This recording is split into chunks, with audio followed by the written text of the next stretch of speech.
इस बीच श्री अमरीश बली का हमारे हैं बातचीत करने के लिए फंडामेंटल्स पे। अमरीश नमस्कार, कार्यक्रम में स्वागत है। अमरीश, आपकी राय क्या कहती है इस वक्त बाजार में आज का दिन, जबकि बैंक्स को एक डेफिनेटली बहुत बड़ा रिलीफ मिलेगा, आज बहुत बड़ा रिलीफ मिलेगा। उनके एमटीएम लॉसेस की जो अगर आप देखें जो मैग्नीट्यूड था वो काफ़ी बड़ा हो गया था, वो काफ़ी शार्प तरीके से नीचे आएगा। इस चीज़ को आप कैसे देखते हैं और आज बैंक्स पर आपकी राय क्या है? नहीं, आज तो I think overall will see a very good bounce back, पर मुझे लगता है कि ये बाउंस बैक शायद लास्ट नहीं करे। I think banks surely will participate in this bounce back. I think they lead the bounce back, पर ऊपर के लेवल में I think one should possibly be like booking out to a certain extent, क्योंकि whatever other problems are there with the banks, whether we talk of NPAs और whether we talk of the credit growth, I think both will be I mean a question mark even going ahead for the next couple of quarters. So I think at those higher levels, I think people should look at booking out to a certain extent.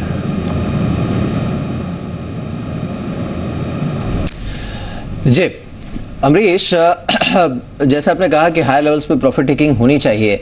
Now the bigger question is जो defensive space है, because IT में हो सकता है आज अगर रुपी थोड़ा strength दिखाता है तो थोड़ी बहुत प्रॉफिट टेकिंग देखने को मिले, या फिर स्टॉक्स लाइक रिलायंस, वहां पर would you recommend a buy? Because आज बाकी मार्केट में पुल बैक है, हो सकता है इन स्टॉक्स में थोड़ा प्रेशर देखने को मिले। I won't recommend a buy. I mean buy at this point of time in the market, क्योंकि overall जो view है, I think it is clearly negative for the time being. When I say time being, I'm talking of to the run up to elections. And in case we see a further sell-off by FIs going ahead, clearly these over-owned stocks like pharma, IT, FMCG, I think they could come under pressure because most of the other stocks, I think they've already lightened up to a large extent. But the counters where they have position, I think that could be vulnerable going ahead. So at this point of time, I'll not really suggest a buy. In fact, we are asking people to lighten up to a certain extent, because over the next 2 or 3 months, I think you will clearly get a lot of opportunities at lower levels. So I think just hold on to cash.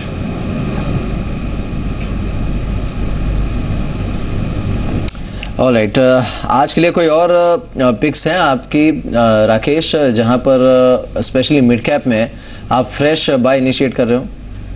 बिल्कुल मीर, मैं सबसे पहले Adani power पर नजर रखूंगा। कल के दिन हम कल के सत्र में देखें तो अदानी पावर 36 रुपीज 10 पैसा के अराउंड क्लोज हुआ था। आज अगर ये गैप अप ओपनिंग के साथ 37 रुपए के ऊपर निकलता है तो अदानी पावर में एक फ्रेश ब्रेकआउट होगा। मेरा ऐसा मानना है इस ब्रेकआउट को यूज करना चाहिए, अदानी पावर को 37 रुपए के ऊपर लॉन्ग करना चाहिए, 35 रुपए 50 पैसे के नीचे के स्टॉप लॉस लगाने चाहिए, और अगर ये ब्रेकआउट होता है तो ऊपर में आज में 39 रुपीज 50 पैसा के टारगेट्स देखने को मिल सकते हैं। दूसरा एक mid cap counter Arvind limited को देखें तो पिछले 2 दिन में इसने मार्केट के डिक्लाइन में पार्टिसिपेट नहीं करा है।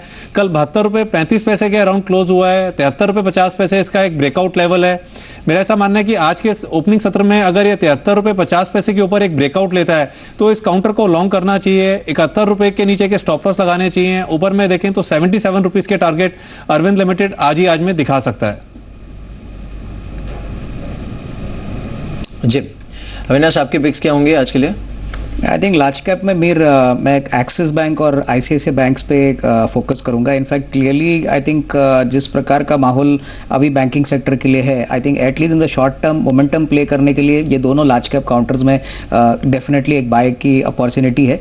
यहाँ पे डेफिनेटली बाय किया जा सकता है। जी अमरीश, बात करते हैं एनएससीएल मुद्दे की। एमसीएक्स और फाइनेंशियल टेक्नोलॉजीज, इन दोनों पर कल जो खबर आई है ऑब्वियसली नेगेटिव है, और सोर्स बेस्ड जो खबरें आई हैं वो और ज़्यादा यहाँ पर शायद सेंटिमेंट ख़राब कर सकती हैं, बिकॉज रेगुलेटरी एनवायरनमेंट फ्रेमवर्क दोनों एनएससीएल के लिए काफ़ी बदल सकता है यहाँ से। On top of it there is a clear cut case of default now. इन दोनों स्टॉक्स पर आपकी सलाह क्या रहेगी? I think, whatever has happened in the last few days and especially yesterday, that default clearly showing that there's a default, I think this is a death knell, I think, for the group overall. So even at these levels, I would still suggest one should possibly exit both FT as well as MCX, because it's surely going to get affected. And unless we really see as to what happens ahead, whether it's a complete change of management for the group, I really will not like to take a call. In fact, I would prefer to exit and just stay out for a while. Alright, चलिए एक छोटा सा break लेंगे। Break के बाद देखेंगे indicative ticks क्या संकेत देते हैं, और साथ ही आरबीआई के कदमों के बाद रुपए की ओपनिंग कैसी होती है। लौटते हैं ब्रेक के बाद।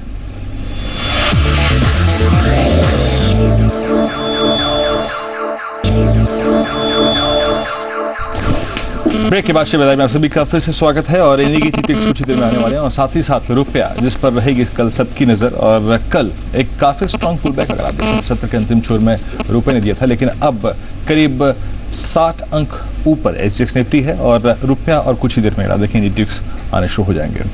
राकेश, चलिए 2-3 ट्रेड्स के बारे में और बात कर लेते हैं जब तक इंडिकेटिव टिक्स आ रहे हैं। कुछ pull back trades, let's talk about Tata steel, जिस पे हमारी काफी समय से नजर है। टाटा स्टील ने रिजल्ट से पहले ही अगर आप देखें काफी स्ट्रॉन्ग पुल बैक दिया था, अब करीब 257 कोट कर रहा है, कल भी 10 रुपए काउंटर ऊपर था। 1020 का पॉजिटिव क्रॉसओवर मिला है आपको चार्ट्स पे, जो कि शॉर्ट टर्म ट्रेड के लिहाज से एक पॉजिटिव डेवलपमेंट है और ये कल अपने 50 डे एक्सपोनेंशियल मूविंग एवरेज के ऊपर बंद हुआ है। मैं जिस एवरेज को अब बहुत क्लोजली मॉनिटर कर रहा हूँ वो है I think 100 day exponential moving average 278। यहाँ से 20 रुपए का और स्विंग पॉसिबल है टाटा स्टील में। बिल्कुल वीरेंद्र, जैसे भी आपने बताया मूविंग एवरेज का क्रॉस ओवर हुआ है, single moving average 50 day moving average का क्रॉस ओवर हुआ है, डबल मूविंग एवरेज का क्रॉस ओवर हुआ है।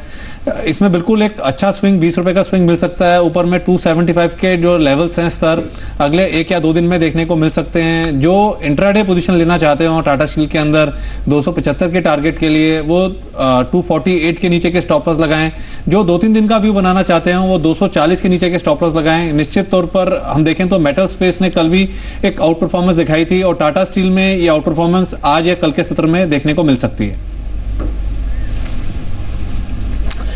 इस बीच चलिए इंडिकेटिव टिक्स आ रहे हैं, देखते हैं संकेत क्या आते हैं यहाँ पर और साथ ही रुपए की ओपनिंग कैसी होती है इसे काफी क्लोजली देखना पड़ेगा। कल हालांकि काफी बड़े दायरे में रुपया घुमा था, लेकिन प्रॉब्लम जो है मनी मार्केट के समय वो ये है कि जो भी पुल बैक देखने को मिलता है उस पर ज्यादा भरोसा लोग नहीं करते हैं। आज थोड़ा कमजोर खुला है, 63.45 पर खुला है, कल की क्लोजिंग 63.25 की थी और कल ये 64.11 तक भी गया था, वहां से रिकवरी देखने को मिली थी, लेकिन आज 20 पैसे की कमजोरी देखने को मिली है। शुरुआती दौर में 63.45 पर रुपये ओपन हुआ है 63.25 के मुकाबले।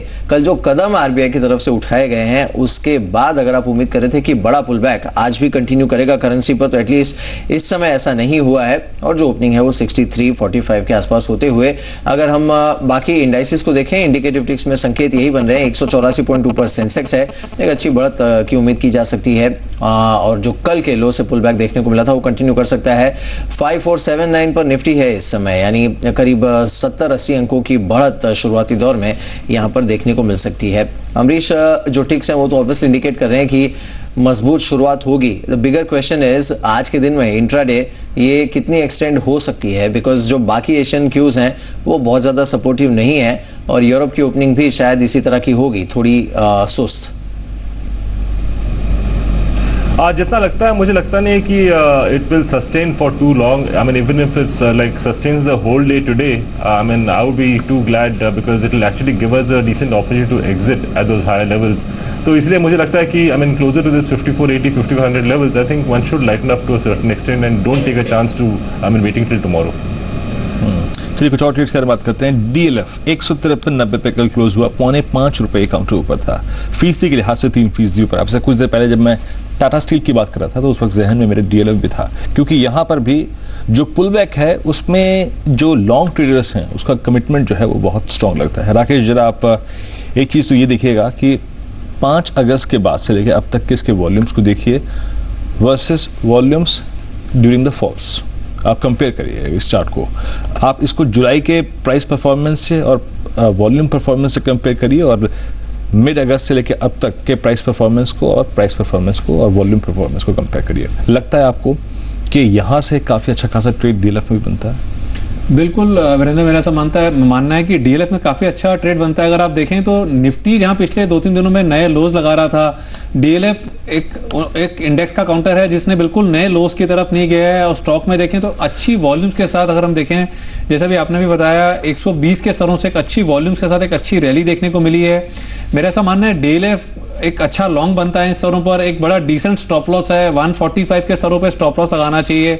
अगर डीएलएफ में 145 के स्तर नीचे में आज और कल के सत्र में ब्रीच नहीं होते हैं तो ऊपर में 171 172 के स्तर इसमें आराम से देखने को मिल सकते हैं।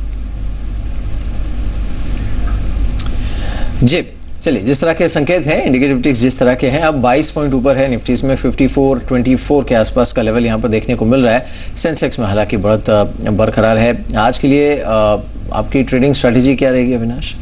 नहीं, इनफैक्ट अगर निफ्टी की ओवरऑल स्ट्रेटजी कहे तो 5450 के लिए मैं फर्स्ट वेट करना चाहूँगा, और उसके बाद 5480 का जो लेवल है, मार्केट्स अगर इस लेवल को अगर क्रॉस करती है तो डेफिनेटली मार्केट्स में लॉन्ग होना चाहिए। Clearly I think short term momentum expiry तक पॉजिटिव ही रहेगा। मेरे ख्याल से जिस प्रकार का मूवमेंट रुपया में देखा है, होपफुली अगर रुपया में थोड़ी बहुत एप्रिसिएशन आती है, जो भी आरबीआई के मेजर्स अनाउंस किए हैं, तो क्लियरली मार्केट्स को एक अच्छा मोमेंटम मिलेगा। तो I think I would be on the long side, clearly keeping 5450 as my first level. आइए बात करते हैं अब आज की ट्रेडिंग पिक्स के बारे में। वो कुछ ट्रेड्स जो कि आज हमने जब तकनीकी विशेषज्ञों की बातचीत की तो उनके ट्रेड्स कौन कौन से थे, ट्रेडिंग पोर्टफोलियो में उनके आज है। पहले हैं श्री पंकज जैन सिंटेक्स वेल्थ मैक्स से। आइए देखते हैं उनका रुख क्या है आज। यूनियन बैंक को आज लॉन्ग करेंगे 119 के लक्ष्य के लिए, और जो उनका स्टॉप लॉस होगा करीब 113.50 के आसपास आएगा। बैंकिंग, मिड कैप बैंकिंग, और दूसरा है मेटल्स। इनफैक्ट आज सुबह सुबह जब मैं अपनी रिपोर्ट्स को देख रहा था, जो तमाम ब्रोकरेज हाउस हमको भेजते हैं, उसमें हिंडाल्को का बहुत जिक्र है। हिंडाल्को को आज पंकज भी लॉन्ग करेंगे। हमने टाटा स्टील की कुछ देर पहले बात की थी, तो मेटल्स को लेकर जो रुख है थोड़ा सा सकारात्मक हो चुका है, चाहे शॉर्ट टर्म में हो क्यों ना हो, लेकिन सकारात्मक है। हिंडाल्को को इसी के मद्देनजर पंकज लॉन्ग कर रहे हैं। 101 का इनका लक्ष्य है और 96.45 का इनका स्टॉप लॉस में। आपने मेटल्स की बात की, नितिन मुरारका की भी खरीदारी की सलाह है। उनका कहना है टाटा स्टील पर खरीदारी की जा सकती है, टारगेट आपका होगा 265 का, स्टॉप लॉस आपको रखना चाहिए 254 का, लेकिन खरीदारी की सलाह है यहाँ पर। जो अगली खरीदारी की सलाह है वो है आदित्य बिरला नुवो पर। यहाँ पर 1140 के लक्ष्य के लिए खरीदारी की सलाह है, स्टॉप लॉस आपका होगा 1094 का। जी हाँ, आइए देखते हैं इसके बाद और कुछ दो कॉल्स जो कि आई हैं। वो है अल्पेश फुरिया की, स्टेट बैंक ऑफ इंडिया। इसमें आज एक ये बहुत डिसेंट पुल बैक का मान के चल रहे हैं कि आएगा 1610 अगर आप देखें तो यहाँ पे लक्ष्य रहेगा, 1530 का लक्ष्य है। और साथ ही साथ जो इनका दूसरा ट्रेड है वो है axis bank, again focusing on banking, 1020 का स्तर यहाँ पर लक्ष्य का और करीब 960 का यहाँ पर स्टॉप लॉस है। चलिए इस बीच एनएससीएल के मुद्दे को एक बार फिर से छेड़ते हैं और बातचीत करने के लिए हमारे साथ श्री मोती लाल ओसवाल जुड़े हैं, CMD MFSL के। सर नमस्कार, कार्यक्रम में स्वागत है। अब पहला पेमेंट ही डिफॉल्ट हो गया एनएससीएल की तरफ से, इस मुद्दे पर आपकी प्रतिक्रिया, हाउसेस का साथ ही साथ निवेशकों का पैसा उसका क्या होगा, और लीगल प्रोसीडिंग्स की जो बात है उसको लेकर आपकी राय क्या है?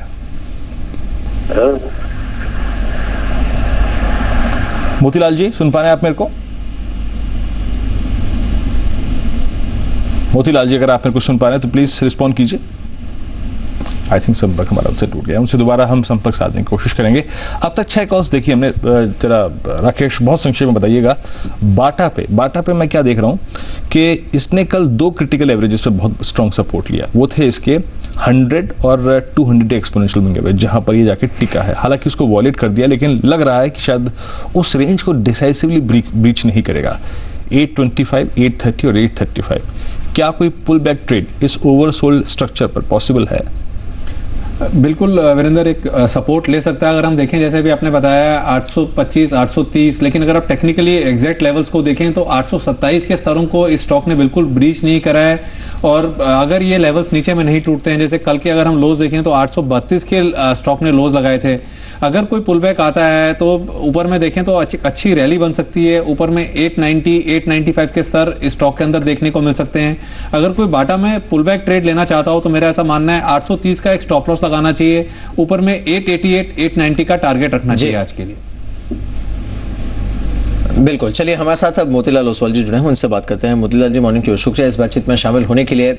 कल अनफॉर्चुनेटली जो पहली किश्त आनी थी पे आउट की वो नहीं हो पाया है।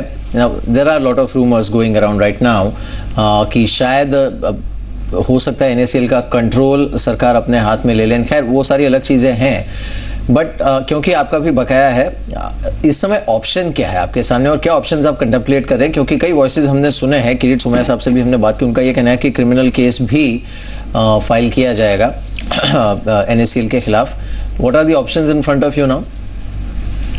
पहली प्रोसेस है कि भाई ये पूरी जो जिम्मेदारी है बोर्ड को लेनी चाहिए और बोर्ड का को रिजाइन करना चाहिए, उनको सैक कर देना चाहिए।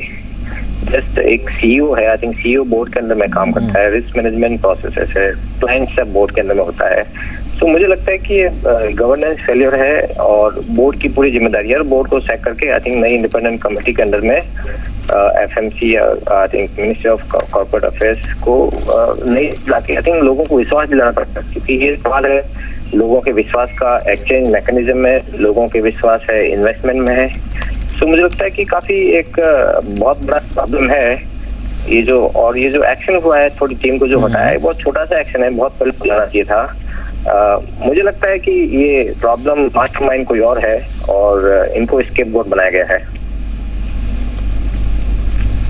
मैं एक्चुअली मोतीलाल जी, मेरा अगला सवाल यही था कि इतना बड़ा अगर दायरा था इस, let's not call it scam, लेकिन जो भी था, जो डिफॉल्ट हुआ है 5,500 करोड़ से ज्यादा का अगर आउटस्टैंडिंग था, and that too in a exchange जिसमें मेजॉरिटी होल्डिंग प्रोमोटर्स की है, तो सिर्फ सीईओ को हटाने से जिम्मेदारी खत्म हो जाती है, बिकॉज प्रोमोटर्स पहले ही कह चुके हैं कि रीपेमेंट की जिम्मेदारी उनकी नहीं है। नहीं, डेफिनेटली प्रोमोटर्स की जिम्मेदारी है। इन्होंने इतने सारे एक्सचेंज लगाए हैं, प्रोमोटर्स के नाम से लोग आई थिंक एक लीडरशिप का बहुत बड़ा इंपॉर्टेंट रोल होता है। लोग लीडरशिप को देख के पैसा लगाते हैं। अंजनी सिन्हा को देख के कोई पैसा नहीं लगाता है या उनकी टीम को देख के पैसा नहीं लगाता है। इन्वेस्ट का पूरा एक्सचेंज मैकेनिज्म आई थिंक में विश्वास है। गवर्नमेंट से इनको आई थिंक अप्रूवल भी मिला था एग्जेम्पशन के लिए। तो डेफिनेटली आई थिंक ये प्रॉब्लम बोर्ड लेवल पे है और जिस हिसाब से मैनेज किया है आई थिंक ये बहुत बड़ा चैलेंज है और ये डेफिनेटली मुझे लगता है कि अभी कुछ हुआ नहीं है, बहुत कुछ होना बाकी है। यानी मोतीलाल जी, आप भी कहते हैं कि जो एग्जिस्टिंग बोर्ड है उसको भी भंग कर देना चाहिए, और दूसरी बात है कि रीपेमेंट और साथ ही साथ लायबिलिटीज ऑफ प्रमोटर्स, उसको लेकर आपकी राय क्या है? देखिए, अभी उनका कोई ट्रस्ट बचा नहीं है प्रोमोटर्स का। आई थिंक आप देखेंगे 30 तारीख से तो जिग्नेश शाह भी आई थिंक काफी इन्वॉल्व है एक्टिवली, और 20 दिन में फिर उन्होंने क्या किया आई थिंक। और ट्रस्ट की जो बात है, इवन एमसीएक्स वगैरह भी लोगों का टर्नओवर काफी कम हो गया है। हम लोगों ने भी, ब्रोकर्स लोगों ने भी काफी एक्सपोजर कम किया है। हमारे जितने भी कैश मार्जिन है वहां से निकलते हैं। सो डेफिनेटली एक ट्रस्ट डेफिसिट है, जो मैनेजमेंट जो है एफटी मैनेजमेंट है, कम्प्लीटली ट्रस्ट हो चुका है। मोतीलाल जी, अब जो बाकी एक्सचेंजेस की आपने बात छेड़ी, और ये इसलिए ज़रूरी बनता है बिकॉज यू नो ये ग्रुप जो है वो और भी एक्सचेंजेस चलाता है, चाहे इक्विटी में हो या फिर कमोडिटी फ्यूचर्स में। जो विश्वसनीयता पर सवाल खड़े हुए हैं, उसके बाद एक बार क्या जो सारा इनका मैकेनिज्म है उसकी जांच होना ज़रूरी है, बिकॉज आप देखिए चीज़ें जिस तरह से हुई हैं। कल एफएमसी ने भी अपने पत्र में जो लिखा है, गारंटी फंड की रकम बार बार बदल जाती है। कभी तो ये कहा जाता है कि प्रोमोटर्स की जिम्मेदारी नहीं है, पहले ये भरोसा दिलाया जाता है ब्रोकर्स को कि सारी रकम लौटाई जाएगी। And lately what we have picked up from market is कि प्रोमोटर्स की तरफ से जो ब्रोकिंग कम्युनिटी है, यानी आप हैं या फिर जो भी आउटस्टैंडिंग जिनका बकाया है, उन ब्रोकर्स को कोई भरोसेमंद जवाब नहीं मिल पाया है प्रोमोटर्स की तरफ से। तो क्या ये जो जांच का दायरा है, एक बार टू जिसे कहते हैं ये साबित करने के लिए कि जो फाइनेंशियल सिस्टम है उसमें गड़बड़ी नहीं है, and to maintain credibility of Indian markets, जांच के दायरे को बढ़ाना चाहिए बाकी एक्सचेंजेस तक? डेफिनेटली आई थिंक ऑलरेडी मुझे लगता है कि काफी रेगुलेटर्स ने भी काफी एक प्रोएक्टिव स्टैंड लिया है, रिंग फेंसिंग हुई है दूसरे एक्सचेंज में भी। लेकिन आई थिंक ये बहुत छोटा सा स्टेप है। मुझे लगता है कि ये जो जांच का दायरा, सबसे पहले आई थिंक कि भी पैसा मनी कहाँ गया, जो 24 बोरोस है उनको जो पैसा दिया वो पैसा गया कहाँ? स्टॉक भी है नहीं पूरे, और पैसा गया कहाँ? ऐसा तो नहीं है कि बोर्ड को मालूम नहीं है। और एक चीज और मैं बोलना चाहूंगा कि ये और एक और जो जांच का विषय जो नई जो ध्यान में की जाए कि जो एनएससीएल के जो ऑडिटर्स हैं वो भी लास्ट ईयर चेंज हुए हैं। तो क्या कॉन्टेक्ट में पहले इंटरनेशनल कोई I think reputed audit firm था, मिसाल से बटालियन कंपनी, तो उन्होंने रिजाइन किया और दूसरी कोई फर्म आई है। सो ये सब चीजें आई थिंक ऐसा लगता है कि कहीं न कहीं ये एक सोची समझी चाल है, और ये प्रॉब्लम पहले से बोर्ड को जानकारी थी। अदरवाइज इंडिया में कोई एक्सचेंज लेवल पे अगर कोई ऑडिटर चेंज होता है from an international level audit firm to a very domestic small unknown firm, I think मुझे लगता है कि बोर्ड इसमें कुछ छुपा रहा है, और बोर्ड की बहुत जिम्मेदारी है कि ये चीजें सब क्लियर कराएं। और ये जो जितने भी मिसलीडिंग स्टेटमेंट दिए हैं बोर्ड ने, इवन 30 तारीख के बाद भी आई थिंक काफी लोगों को आई थिंक लोगों को बेवकूफ बनाने की कोशिश की गई बोर्ड के द्वारा। बिल्कुल। चलिए, शुक्रिया मोतीलाल जी हमारे साथ इस बातचीत में शामिल होने के लिए। Thanks for joining us. Market opening होने वाले, लेकिन आपसे हम संपर्क में रहेंगे। 299 ऊपर सेंसेक्स इंडिकेटिव टिक्स में, और निफ्टी 93 पॉइंट्स ऊपर 5494 पर, लेकिन आज का स्टार परफॉर्मर डेफिनेटली बैंक 0.5% ऊपर इंडिकेटिव टिक्स में, लेड बाय हैवीवेट्स। एसबीआई 5.5% ऊपर, bank of Baroda 5.5%, IndusInd bank 8%, Punjab national bank 5%, ICICI bank 4.5%, HDFC bank 3.5%। Amrish, क्या करेंगे आप यहाँ पर? 9.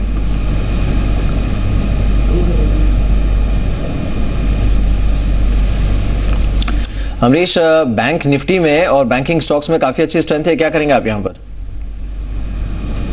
I think at higher levels, like I said, I mean, I would look at booking out to a certain extent because I think this move is only because of whatever announcements came from RBI yesterday. But I think the problem is as far as NPA is concerned and the credit growth, I think that is going to haunt the banking sector for a while longer.